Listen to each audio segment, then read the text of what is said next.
Melanjutkan kisah sebelumnya, di mana prajurit Bayangkara yang telah tiba di Kudadu, guna menyusul Gajah Mada dan Raja Jayanegara.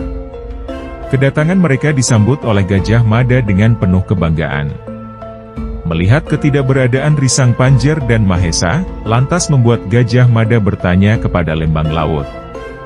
Apakah Risang Panjer dan Mahesa merupakan telik sandi Rakuti yang sudah berhasil ditemukan oleh Lembang Laut? Lembang Laut dengan wajah lemas, menjawab pertanyaan Gajah Mada, bahwa Risang Panjer telah gugur sebagai korban dari telik sandi Rakuti. Sedangkan untuk Mahesa sendiri Lembang Laut yang tidak sepenuhnya yakin tetap menjawab dengan mengatakan bahwa Mahesa merupakan telik sandi Rakuti yang telah dibunuh oleh Gagak Bongol. Karena berupaya untuk memberikan informasi tentang keberadaan Jayanegara dengan melepaskan burung dara. Namun berkat usaha Lembang Laut, burung dara itu mampu untuk, mungkin sementara waktu akan tersesat, dan informasi keberadaan Jayanegara serta Gajah Mada dirasa akan aman. Mendengar hal itu Gajah Mada terlihat menyesali akan kehilangan Risang Panjer serta terkejut bahwa orang yang mereka cari adalah Mahesa, yang menjadi telik sandi Rakuti. Setelah Lembang Laut dipersilahkan untuk beristirahat dengan yang lain, nampak Aji Pradabasu menghampiri Gajah Mada guna berbicara empat mata. Aji Pradabasu berkata bahwa Mahesa adalah korban dari telik sandi Rakuti yang sebenarnya, sama halnya dengan kematian Risang Panjer. Dirinya berkata di malam di mana Gagak Bongol melihat seekor burung dara yang membawa pesan dilepaskan. Dirinya sedang bersama dengan Mahesa, jadi menurut Aji Pradabasu tidaklah benar bahwa Mahesa merupakan telik sandi yang mereka cari, hanya karena ditemukan remah jagung di perbekalan Mahesa. Menurut Aji Pradabasu hal itu merupakan suatu upaya telik sandi Rakuti guna memecah belah mereka. Mendengar hal itu, lantas Gajah Mada termenung sejenak. Dirinya menatap satu demi satu prajurit Bayangkara yang sedang beristirahat menikmati hidangan yang telah disiapkan oleh Lurah Kudadu. Kemudian Gajah Mada nampak membuat rencana dengan Aji Pradabasu guna memastikan apakah benar bahwa keberadaan telik sandi itu sudah bersih dari kesatuan Bayangkara atau memang seperti yang Aji Pradabasu perkirakan. Lantas Gajah Mada berbicara dengan Lurah Kudadu agar malam nanti, Lurah Kudadu menggelar pagelaran seni yang dikatakan oleh Gajah Mada guna menghibur Raja Jayanegara, serta mengundang seluruh rakyat Kudadu. Lantas Gajah Mada memerintahkan seluruh prajuritnya guna membantu mempersiapkan segala persiapan untuk pergelaran malam nanti. Sementara itu telik sandi Rakuti yang memang masih berada di antara mereka sempat bertanya dalam dirinya, tentang tidak dijumpainya Jayanegara di rumah Lurah Kudadu. Sudah pasti menurutnya Jayanegara berada di suatu tempat yang disembunyikan oleh Gajah Mada di dalam pemukiman ini. Telik sandi itu bertekad untuk menemukan keberadaan Jayanegara untuk dapat menghabisinya. Karena baginya, jika Jayanegara mampu dilenyapkan, maka keberadaan Bayangkara tidak akan lagi menjadi suatu ancaman. Serta sudah terlalu lama dirinya dan Rakuti berupaya menangkap Jayanegara. Telik sandi itu tidak sabar untuk segera menerima apa yang telah Rakuti janjikan kepadanya. Pada saat itu seluruh rakyat Kudadu dibantu oleh pasukan Bayangkara nampak sibuk mempersiapkan segala sesuatu untuk pagelaran malam nanti.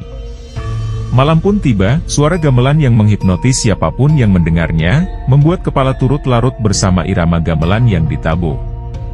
Nampak para warga Kudadu datang bersama-sama guna menyaksikan pagelaran malam itu. Suasana makin nampak meriah dengan adanya penari yang menari mengiringi alunan musik dari gamelan. Salah satu penari melemparkan selendangnya yang berarti mengajak orang yang dilemparkan selendang itu guna menari bersama. Bango Lumayang yang mendapatkan ajakan guna menari, karena terlalu malu dirinya menahan diri sementara para kawannya menertawakan dan memaksanya untuk bangkit dari duduknya dan maju untuk menari. Tapi lantaran Bango Lumayang yang memang sangat pemalu dengan wanita, lantas dirinya melempar selendang penari itu ke arah Gagak Bongol. Gagak Bongol pun menyambut dan segera bangkit dari duduknya untuk selanjutnya menari bersama penari tersebut. Begitu luas Gagak Bongol menari meskipun perawakan tubuhnya yang kekar dan tegap, namun tarian Gagak Bongol nampak begitu gemulai bagaikan seorang penari. Para Bayangkara pun bersorak-sorai dan tertawa karena tarian Gagak Bongol tersebut yang coba mengimbangi tarian sang penari. Aji Pradabasu yang menyaksikan hal itu membuat dirinya yang masih menyimpan kemarahan atas perlakuan Gagak Bongol yang telah serta-merta menghabisi Mahesa yang dirasa oleh Aji Pradabasu tidak bersalah. Dengan tatapan penuh kemarahan, dirinya berdiri dengan memegang sebuah belati. Para Bayangkara sempat menatap tajam ke arah Aji Pradabasu, begitu juga Gagak Bongol yang sedang menari, menghentikan tariannya. Saat ini hanya ada suara gamelan dan penari yang luas menari di samping Gagak Bongol yang berdiri terdiam melihat ke arah Aji Pradabasu.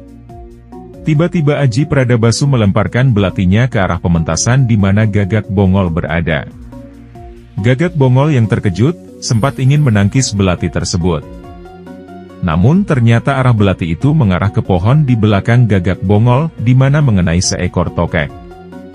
Sempat terhenti para pemain gamelan dan penari tersebut.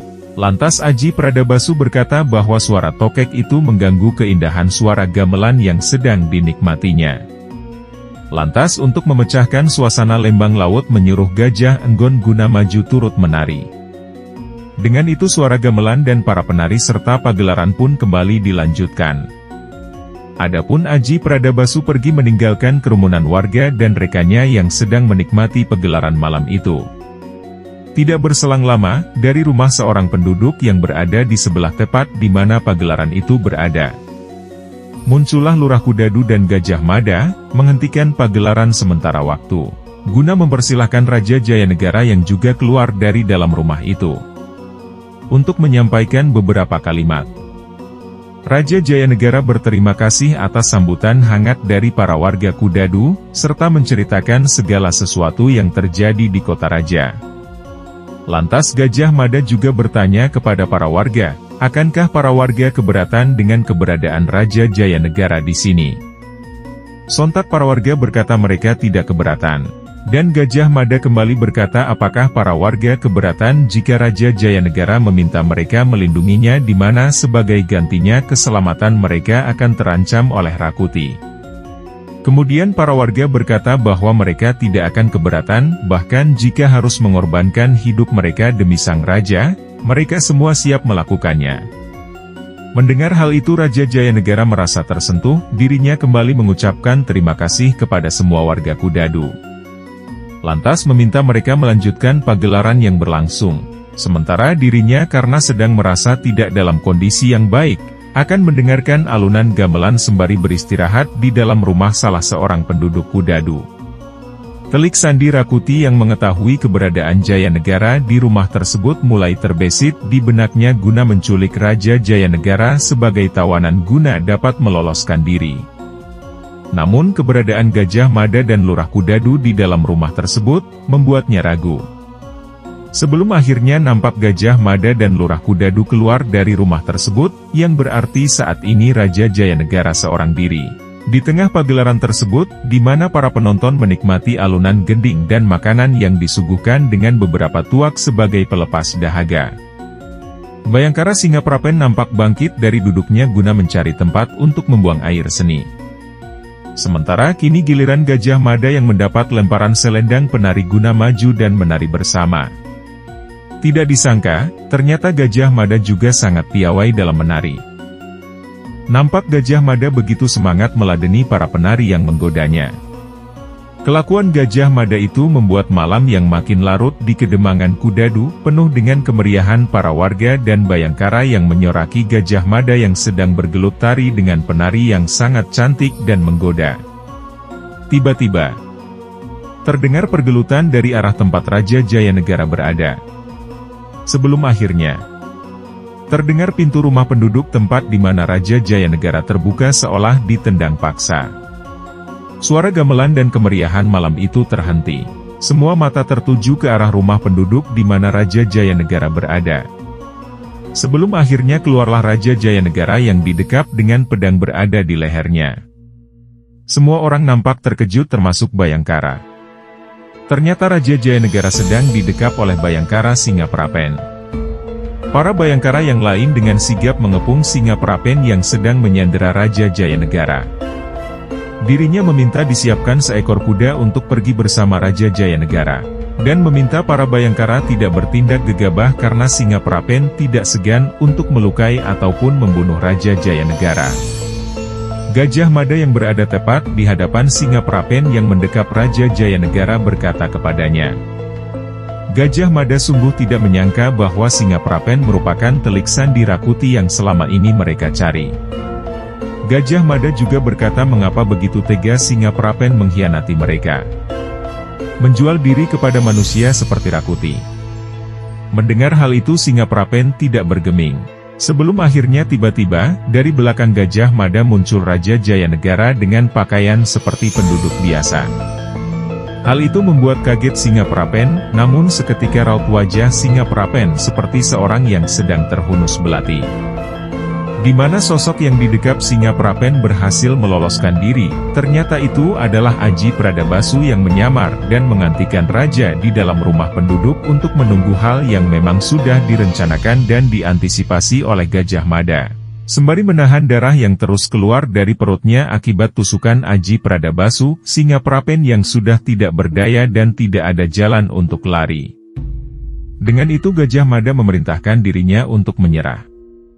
Gajah Mada berjanji selama dirinya menyadari kesalahannya dan mau mengakui dan bekerja sama dengan Gajah Mada. Maka hukum atas apa yang telah terjadi akan Gajah Mada ringankan. Ibarat mata yang sudah memutih diselimuti rasa bersalah dan malu. Singaprapen akhirnya memilih mengakhiri dirinya dengan membenamkan pedangnya ke arah tenggorokannya. Seketika itu tubuh Singaprapen terjatuh dengan penuh darah segar menyelimuti tubuhnya. Tidak sampai di situ, Aji Pradabasu yang memendam kemarahan terhadap Gagak Bongol yang telah membunuh Mahesa, segera menyerang Gagak Bongol. Namun dengan sigap Lembang Laut menangkis pedang Aji Pradabasu lalu menendang Aji Pradabasu hingga terjatuh. Menyaksikan hal itu Gajah Mada berupaya menengahi keadaan, meminta Aji Pradabasu untuk mengendalikan amarahnya. Di sisi lain Gagak Bongol nampak lemas dan berlutut mengakui kesalahan atas tindakannya menghukum Mahesa yang ternyata tidak bersalah. Gagak Bongol sembari berlutut mempersilahkan Aji Pradabasu untuk menghabisinya sebagai bentuk kesalahannya. Tetapi Aji Pradabasu hanya dengan wajah yang memerah menahan amarahnya. Serta ucapan Lurah Kudadu yang berkata, bahwa mereka semua adalah korban dari kelicikan Rakuti dan telik sandinya. Di mana dengan saling membunuh tidak akan menghidupkan kembali yang sudah tiada. Raja Jayanegara yang berada di tempat itu, meminta Aji Pradabasu untuk menenangkan diri. Raja berjanji bahwa setelah semuanya usai maka Gagak Bongol akan mendapatkan hukumannya di bawah peradilan kerajaan. Seketika Aji Pradabasu menjatuhkan pedangnya. Gajah Mada yang menyaksikan hal itu berjanji kepada Aji Pradabasu dan yang lain bahwa Rakuti akan mendapatkan ganjaran dari apa yang diperbuatnya. Malam itu pun di mana dimulai dengan canda gurau dan kemeriahan, tiba-tiba menjelma menjadi malam penuh duka. Yang menyisakan kepedihan dalam jiwa Bayangkara. Meskipun Singaprapen merupakan telik sandi Rakuti, namun mereka sudah menganggap dirinya sebagai seorang saudara. Oleh karena itu mereka tetap mengebumikan jasad Singaprapen dengan layak di Padepokan Kudadu. Keesokan harinya di mana setelah Bayangkara telah mengebumikan Singaprapen. Lantas Gajah Mada berpamitan kepada Lurah Kudadu dan para warga yang telah dengan hangat menerima mereka. Raja Jayanegara juga berjanji tidak akan melupakan kebaikan para warga Kudadu. Serta jika dirinya telah berhasil mengembalikan kedudukan, Raja Jayanegara akan kembali ke Kudadu guna memberikan imbalan bagi para warga Kudadu. Setelah itu Raja Jayanegara dan Gajah Mada beserta Bayangkara yang lain pergi dari padepokan kecil di Kudadu dekat lereng Gunung Butak Bojonegoro tersebut. Sementara itu nampak pasukan segelar semapan. Pimpinan Rabanyak dan Rawadeng menuju Kahuripan di mana para Sekar Kedaton berada. Rupanya Rakuti telah bertindak guna menangkap Sekar Kedaton, untuk dipersunting paksa agar memuluskan langkahnya menjadi raja yang sah. Namun hal itu berkat kesiagaan Kartika Sinumpring dan Riung Samudra yang mampu melihat pergerakan pasukan segelar semapan itu. Mampu mengabarkan Arya Tadah dan Demang Mojo Agung guna memindahkan para Sekar Kedaton ke tempat yang lebih aman. Serta Arya Tadah meminta keduanya guna menemui seorang teman di kota raja. guna meminta untuk mempersiapkan pembentukan pasukan untuk melawan kembali Rakuti. Sementara itu Rakuti yang mengetahui pasukan segelar semapan yang memporak-porandakan kahuripan tempat di mana keberadaan Sekar Kedaton berada, namun tidak mampu ditemukan. Membuat Rakuti murka, ditambah tidak adanya kabar dari telik sandi yang tidak diketahui Rakuti, bahwa sekarang telik sandinya di pasukan Bayangkara telah tiada. Kembali ke Kartika dan Riung Samudra, di mana mereka masuk ke kota raja dengan menyamar sebagai golongan sudra. Disaksikan olehnya keadaan kota raja yang tidak ubahnya bagai hutan rimba. Di mana kekuatan menjadi hal utama bagaimana hutan rimba. Nampak banyak pencurian dan pemerkosaan di setiap malam di kota raja. Kota raja yang dahulu sangat sejahtera dan aman, kini nampak begitu memperhatikan. Lantas keduanya mencari keberadaan rumah seorang teman Arya Tadah, di mana Arya Tadah berkata mereka akan menemukannya di suatu gubukan di mana tertancap tiga bambu kuning di depan halaman rumah itu. Sembari menebarkan teror di kota raja, keduanya seakan membuat para prajurit Rakuti merasa bahwa pergerakan Bayangkara di bawah tanah kota raja, benar-benar menjadi suatu hal yang menakutkan. Terlebih ketika malam hari datang, banyak prajurit Rakuti yang berpatroli dengan tiba-tiba terbunuh oleh lesatan anak panah yang mereka kenali merupakan milik pasukan Bayangkara. Nampak teror yang dilakukan oleh Kartika Sinumpring dan Riung Samudra mulai menjadi suatu kecemasan prajurit Rakuti di kota raja. Hal itu membuat Rakuti memerintahkan Rapangsa menambah jumlah pasukan patrolinya di dalam kota. Teror Bayangkara seakan menghantui setiap gerakan pasukan Dharmaputra. Bahkan Rakuti pun sampai dibuatnya takut sehingga di kala malam memerintahkan hampir 100 prajurit menjaga peristirahatannya, karena takut akan kedatangan Bayangkara yang datang bagaikan angin yang begitu senyap.